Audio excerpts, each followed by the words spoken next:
Hey, hello friends. Thank you for joining me again today. I am working on the painting I started this past Sunday, 2 days ago, over in Chapel Hill. Hello, Samurai Art. Good to see you again. As you can see, I have an hi Donna Lobes. I'm not used to getting greetings from nearby. Here's my picture that I took that I've printed out and going by. And at the moment, I'm working on a car to go here. Whoops, there's the car. It's going to go there in the painting. So I've called this late stages painting. And for any of you who have ever taken one of my painting classes, the kind of painting class where I basically teach you my crazy method of painting, this could be especially helpful for you. Unfortunately, it's often the late stages of my painting classes that sort of get shortchanged a little bit. Now here's why. Just a little self-excusing a little bit. I try to keep it to a minimum. But I feel like that the aspects of my painting that are unconventional and unusual are in particular the early stages of the painting process. So when I'm teaching a class about how to paint like Dan Nelson, I spend quite a bit of time on the early stages. And as a result, because of that, very often the latter stages of the painting process get shortchanged in my live classes. Now I've tried to make adjustments to avoid that. And by the way, I'm talking here primarily about the 3-day classes, not in a 1-day class. Whew, it's nearly impossible to teach my technique anymore in a 5-hour class, 4-hour class. So this broadcast right here could be particularly helpful for those of you who've taken one of my live painting classes, but as I said, we didn't focus much on the latter stages of the painting process. Now again, the reason I do that, I don't vote, is because in the late stages of the painting process, I'm painting in a fairly traditional manner, okay? With perhaps one gigantic, I'm contradicting myself now, because with one breath I'm going to say we paint in a traditional manner, and then with my next sentence I'm going to say, oh, no, we don't. Okay, so here's what's untraditional about my later stages of the painting process. In a word, you don't paint much of the canvas. So I'll pull this out of your way just for a second. On Sunday, I started painting at 11 o'clock, finished at about 4. So this is about 5 hours of painting with several breaks, actually. So it's really more like 4 and a little bit hours of painting. And I would like to have this painting done in under 2 hours.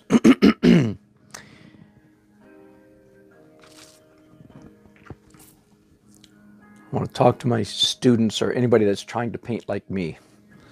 The question is, how much of my painting is done? How much more do I need to do?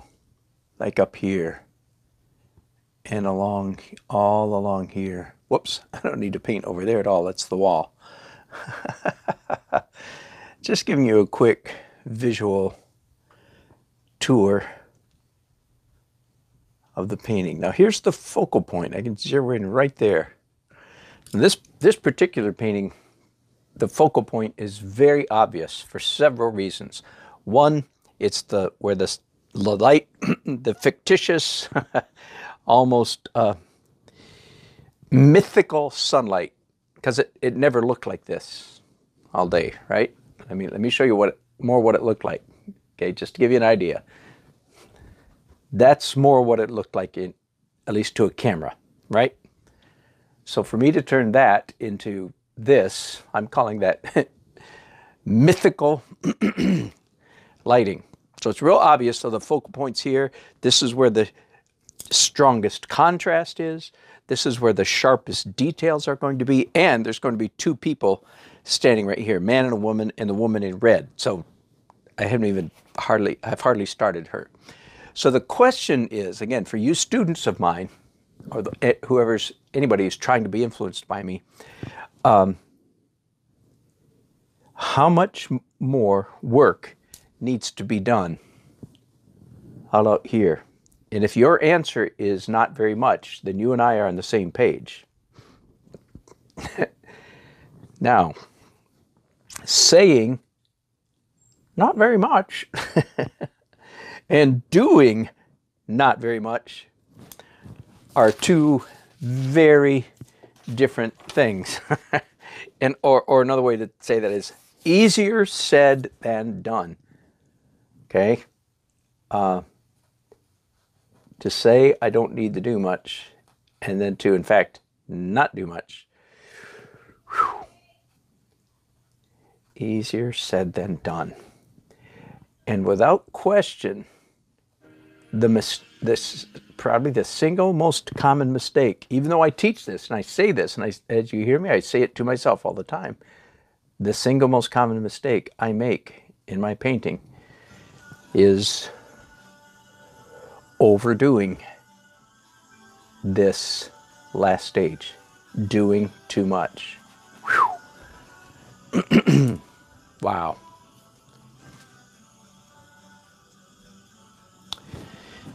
Even though I know better. Wow.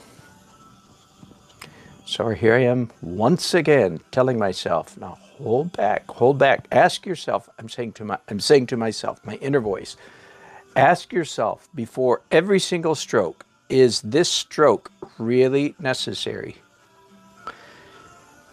And typically, you can't answer that question by zeroing in, for instance, the way I'm doing right now, by looking at this. You have to step back and look at the whole painting to answer that question rightly.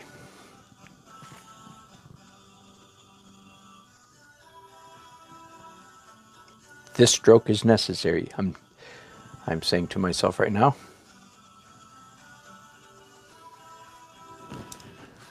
One of the nice things about painting in oils, of course, you can remove something that you just put down if it was just a few minutes ago. I just did.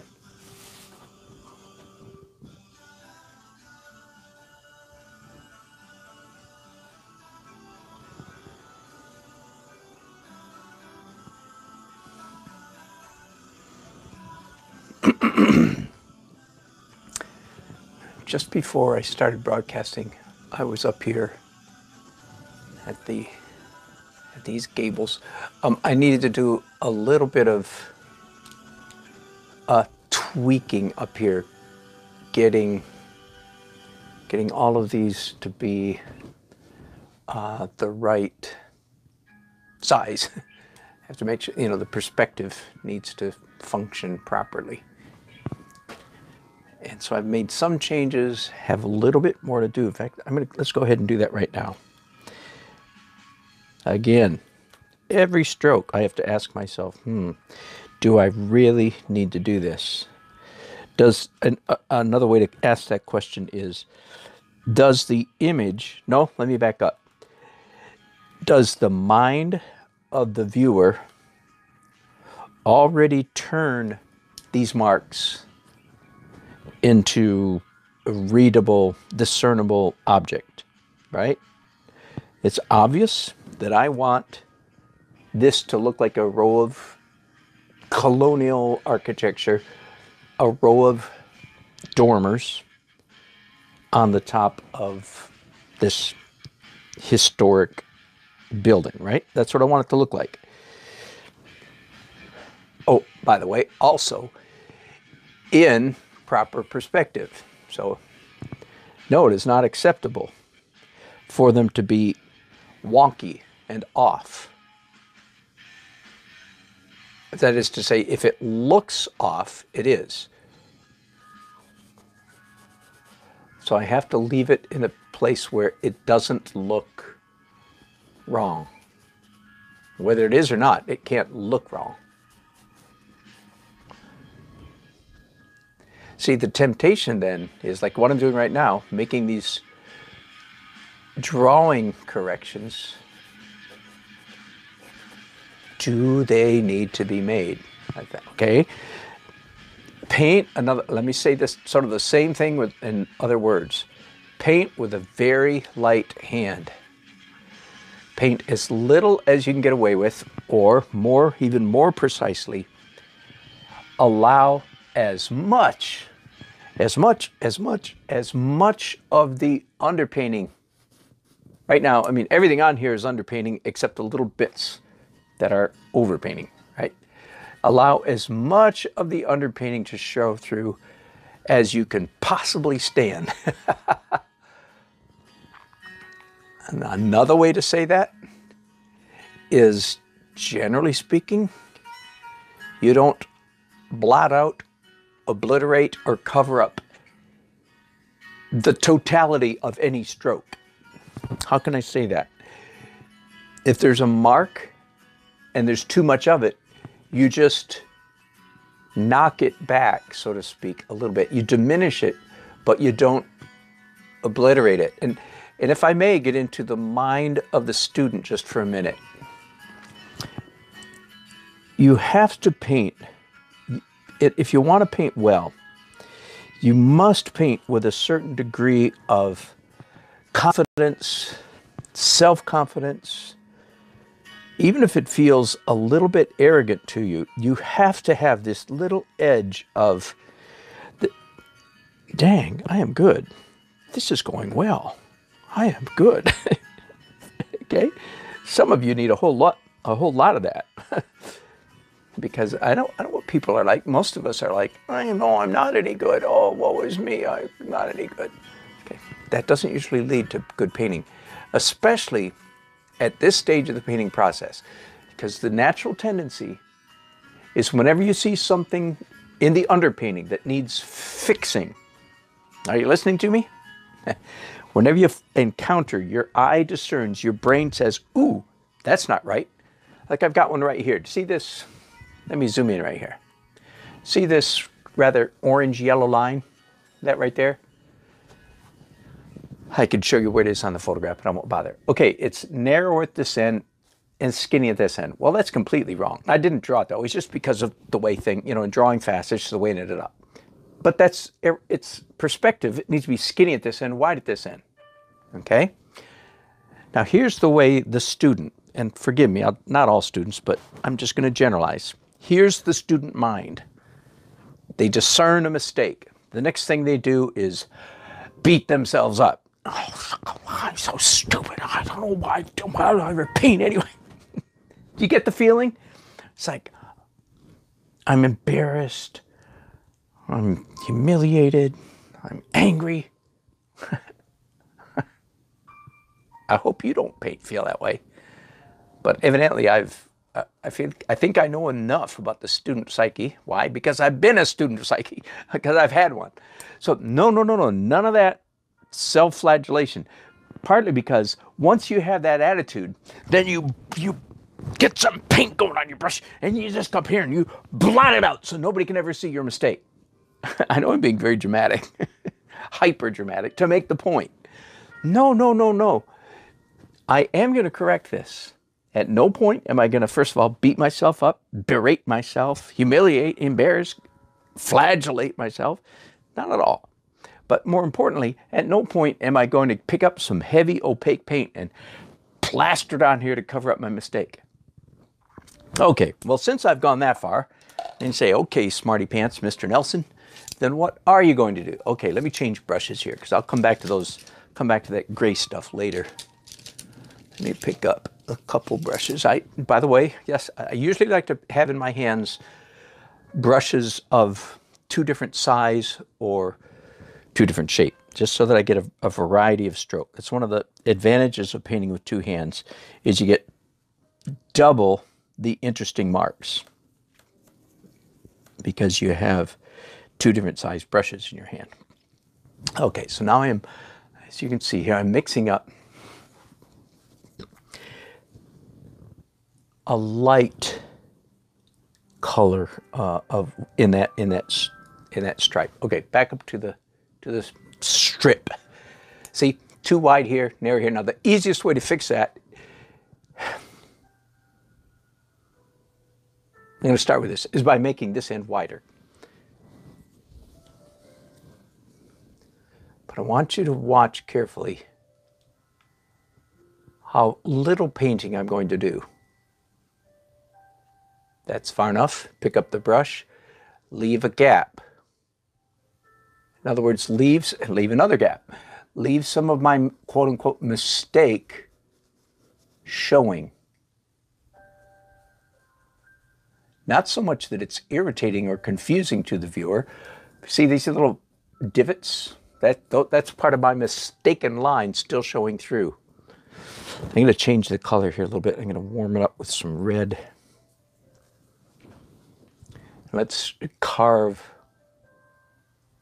the bottom line a little bit. See, so I'm making this yellow-orange gutter. It's not what it is, but this trim on the building a little bit wider at this end, right?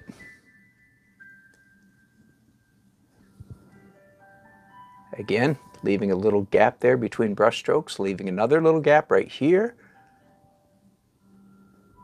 allowing my brush to skitter across the canvas so that you're seeing through this stroke.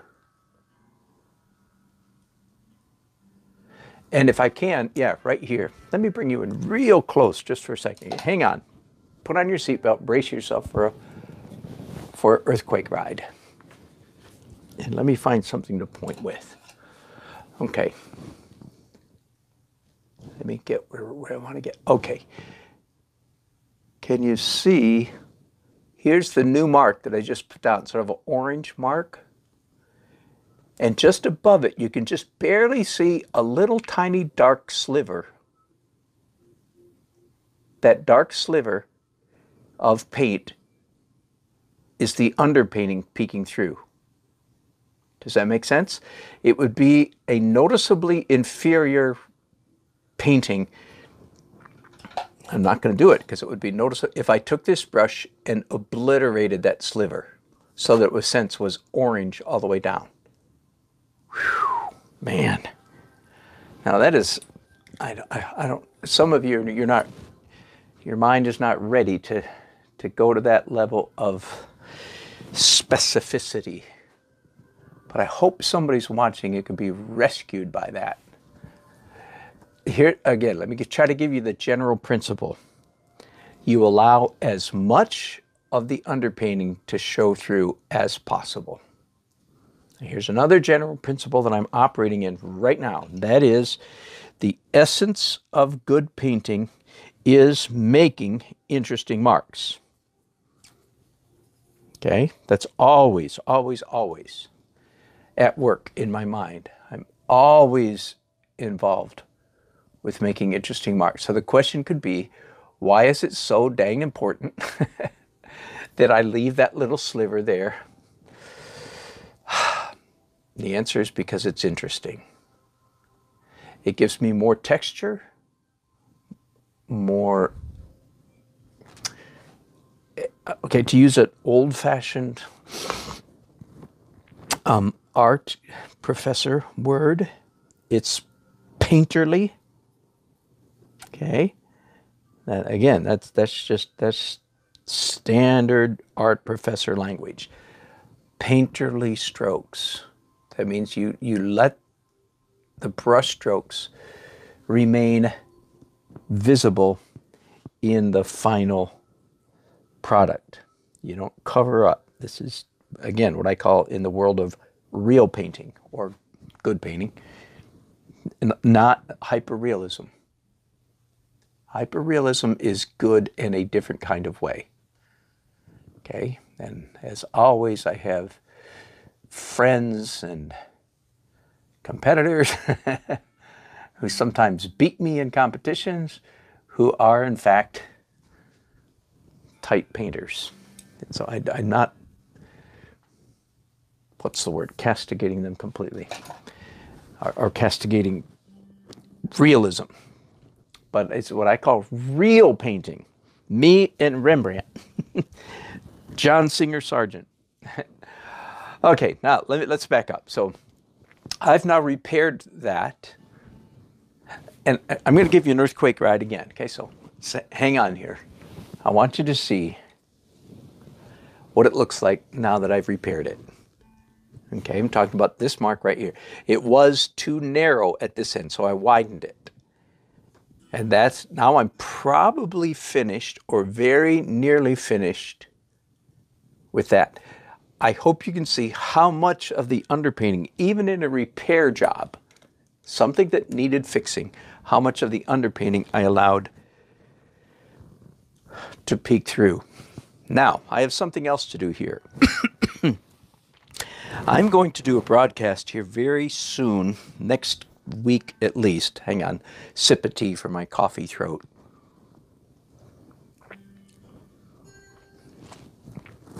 I'm going to do a broadcast called something like The Power, I used that title not last week sometime, The Power of Intermittent Messiness.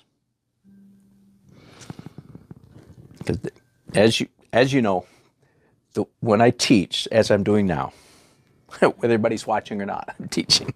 People will watch. Right now, it says there's 13 of you watching. Yay, 13. The power, I always teach right on the cusp, right on the edge of what I'm learning, right on the very, very front razor edge of what God, the cosmos, universe, my inner person is teaching me. Okay? Wherever this comes from. This is one of the latest things. The power of intermittent messiness. Now, if you know my style, my technique, I start out with ridiculous messiness.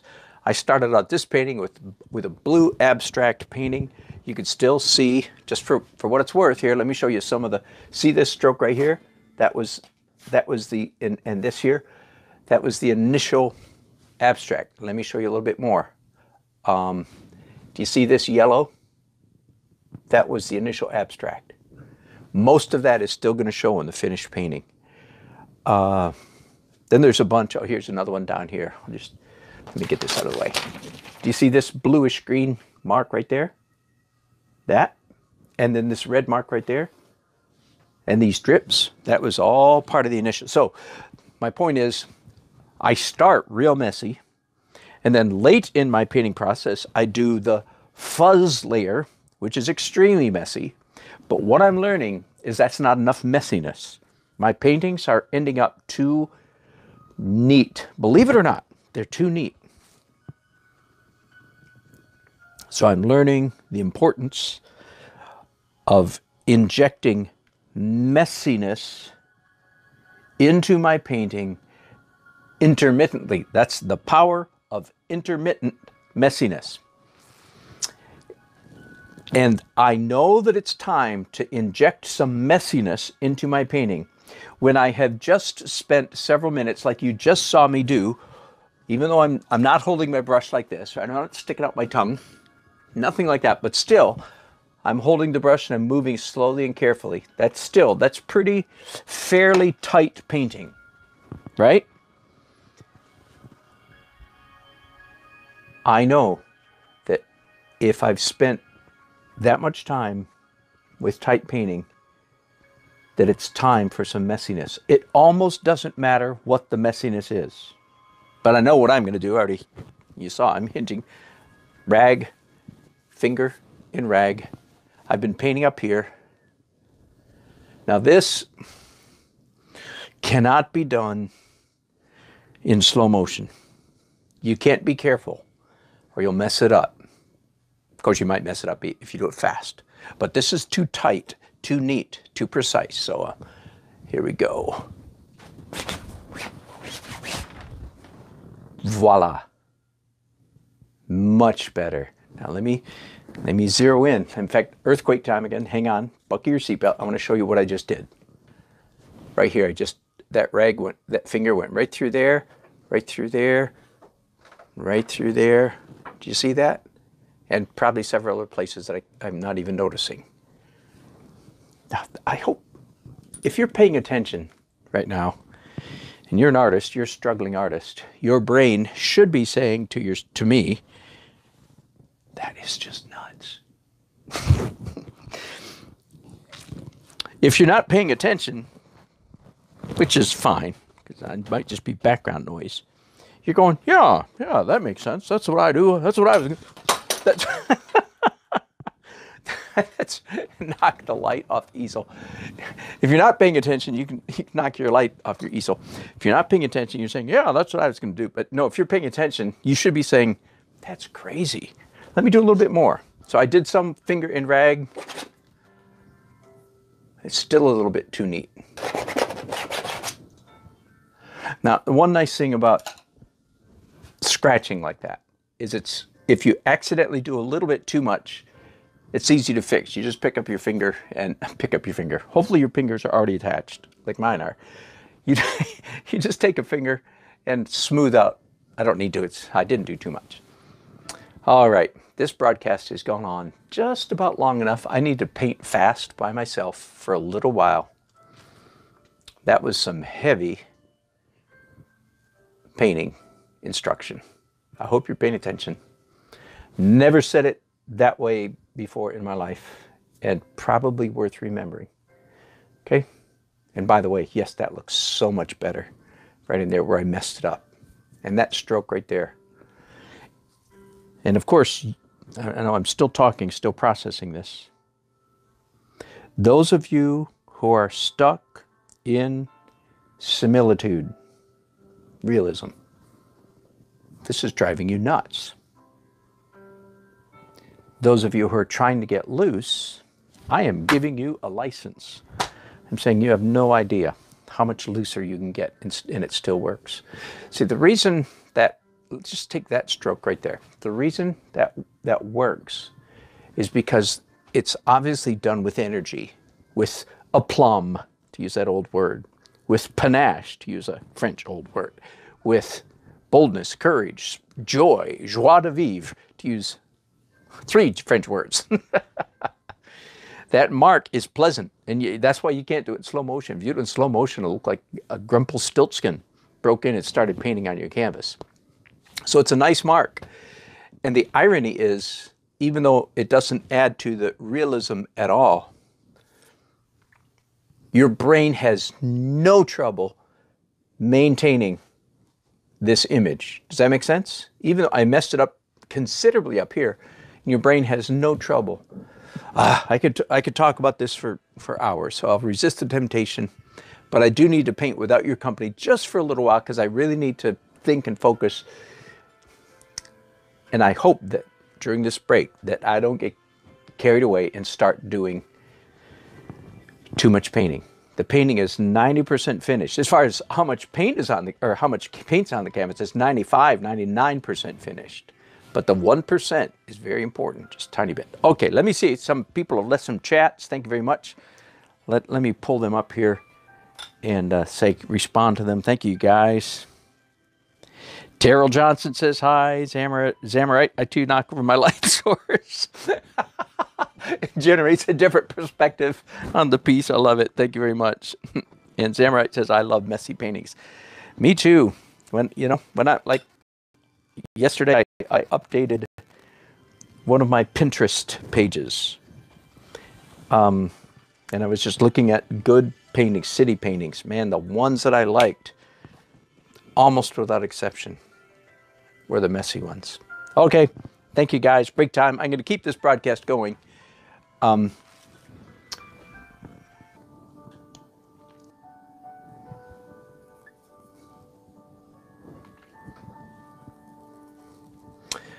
All right, welcome back.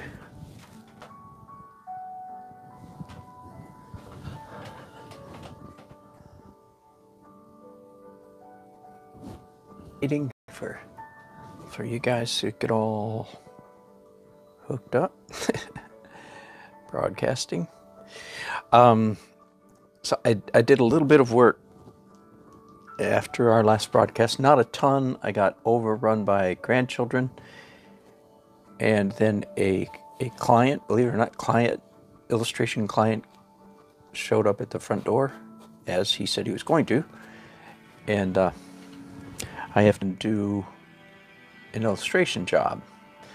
Kind of a late night rush. And if I have to do that, I'm going to make you guys join me.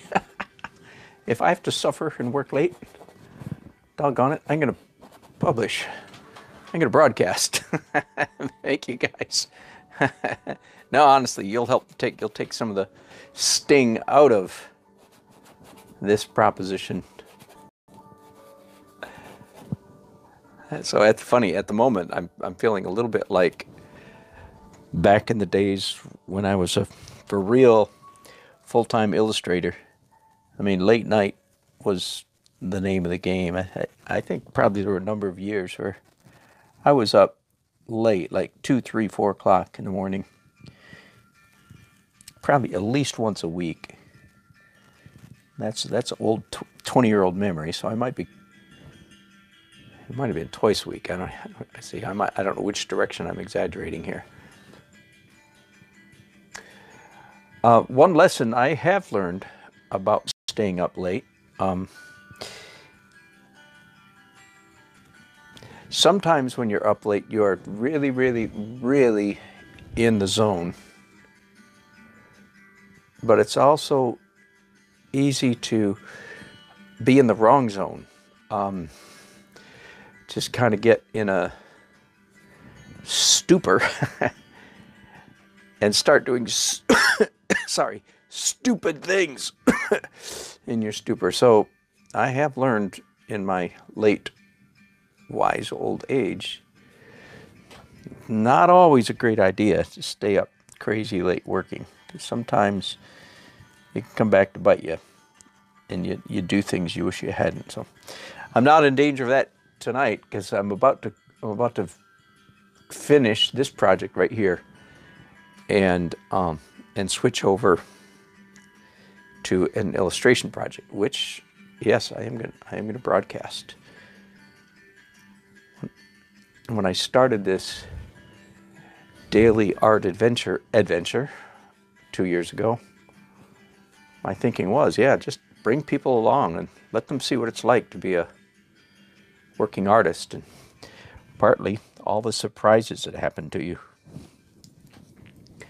So indeed, that's what I'm going to do here in just a little while.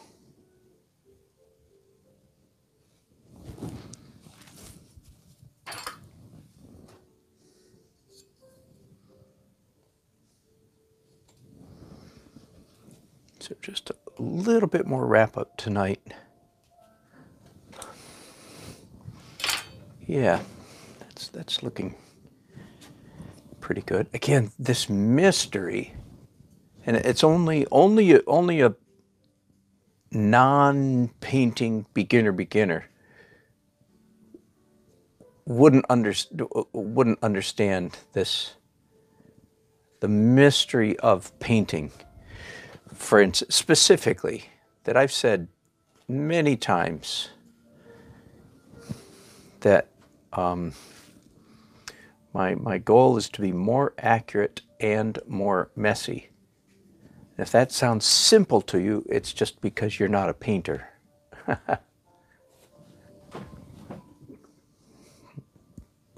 And thank you, David. I don't know if you're going to hear this later or not, but I looked up that Peter, what was his name? Peter Brown. Yeah, I liked his stuff a lot. You're exactly correct. I like his journey. I like the messy stuff that he's doing. Yeah, he's a good example, in my opinion, of what is good artwork. Okay, so quite a bit of detail, relatively speaking, right? In this area, I want to be very careful about doing too much up here. My car is, I think, finished. That's new since you were here. And the man and the woman, I think they're finished. So they create a psychological focal point as well as they're in the visual focal point. So that works out nicely.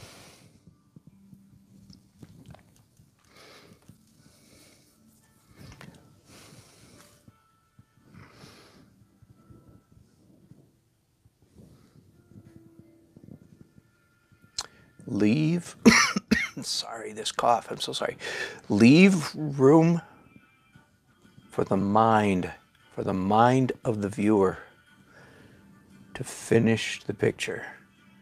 That's where the magic lies. The magic is not in you drawing.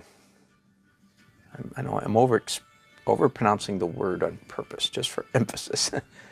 The magic is not in you overdrawing the thing. The magic is in you putting up a mess that the mind of the viewer turns into the magic of the picture.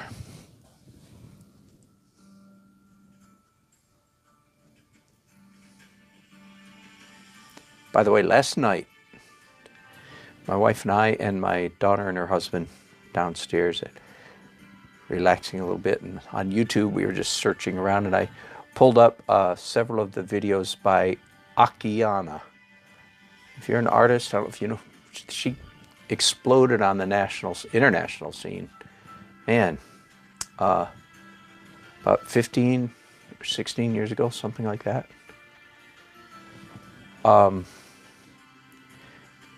American-born Lithuanian parents, or at least Lithuanian mother. And I tell you, when I first heard about this girl 15 years ago, she's an artist, I honestly suspected a fraud. Because basically it's an art prodigy is virtually unknown in history. There are musical prodigies like Mozart and Mendelssohn, many others, but virtually no visual art prodigies. And by the way, while we're on the subject, every once in a while, the art establishment, that is the modern art establishment, trots out, trumpets loudly, some modern art prodigy, 6, 8, 10, 12-year-old boy or girl. Frankly, that is the art establishment at its absolute most embarrassing worst. Just a kid that scribbles, kind of like normal. And some art collector declares it to be genius. It's a joke, absolute joke. But anyway, Akiana is not a joke. If you watch her stuff, it is not a fraud. She is not a fraud. She is an absolute freak of nature, or the divine, one or the other. Anyway, this comes to mind because I watched it last night. I'm going to stop here. Let me bring you around so you can perhaps see the painting up close. Whoops, sorry about the earthquake ride. Let's see if I can. There it is, most of it anyway. Hang on just a second. Let me see if I can get a little bit better view. I know I'm rocking you all over the place. There we go. Good enough for the next couple days. Again, I feel like this painting is mine to lose. This painting is mine to ruin. By which I mean, it's a really good start. And I hope I don't ruin it. Don't you? So So we'll see. But I'm going to end this broadcast right here, and then I'm going to turn around and start Daily Art Adventure number 535, architectural rendering job. Let me see if there's any more new chats. Nope. I don't see any. Thank you. Oh, nobody's watching. That's why. Okay.